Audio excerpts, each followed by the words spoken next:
而家個時代唔同啦嘛，咁我覺得係粵劇演員係要去多啲諗創新嘅嘢，將我哋嘅藝術同埋現代社會去產生一個碰撞。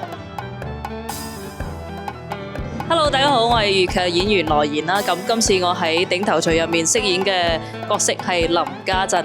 咁咧佢就係一個富二代嚟嘅，佢入面都有好多佢家族嘅故事啊，可以去探索一下。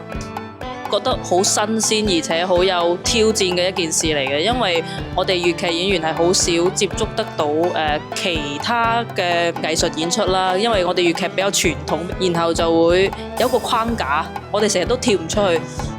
呢個雖然係話有啲係話劇咁樣嘅形式啦，咁但係佢係以粵劇去做一個框架咁樣嘅。粵劇入面有好多程式係可以運用到喺入面。我冇接觸過足球嘅，我係一個好懶嘅人嚟嘅。不過我諗應該都可以駕馭得到嘅。11月頂頭鎚，香港文化中心，一個頂10個，約定你。